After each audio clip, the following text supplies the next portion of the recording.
ओम नमः शिवाय। पवित्र श्रावण महीने की कथा व महात्म 14वां अध्याय। ईश्वर ने सनत कुमार से कहा कि हे महामुने, श्रावण महीने के शुक्ल पक्ष की पंचमी तिथि में जो करना चाहिए उसे मैं कहूँगा, उसे आप ध्यान से सुने।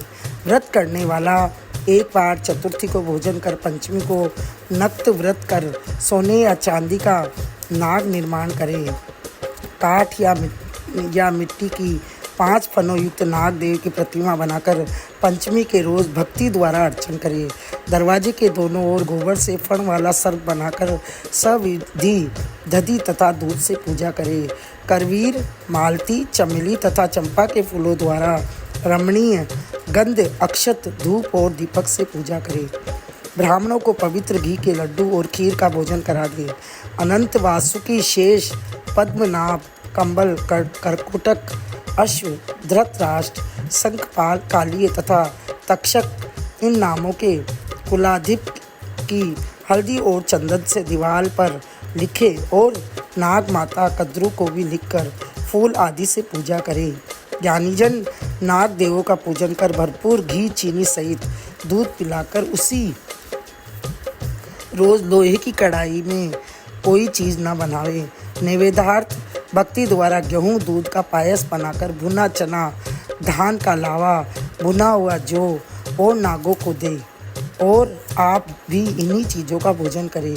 लड़कों को भी यही दे। इसी दिन लड़कों को देने मात्र से लड़कों के दांत मजबूत हो जाते हैं।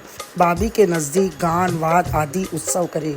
स्त्रियां भी अपने कपड़े, आभूषण आदि द्वारा श्रृंगार कर उत्सव करें। जो इस प्रकार करते हैं उन्हें सर्प का भय कभी नहीं होता। हे विप्र, और भी सुनो। हे महामुने, संसार के जीवों के कल्याणार्थ आपसे कुछ कहूँगा, उसे सुनो। हे वत्स, सर्प के दर्शन मात्र से मनुष्य की अधोगति होती है। तमोगुणी ही सर्प होता है, इसमें संशय नहीं है।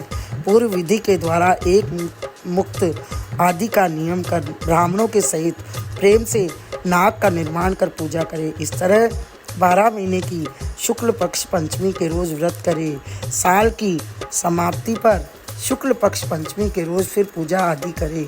नागों को भोजन के उद्देश्य से ब्राह्मणों तथा सन्यासियों को भोजन करा दे।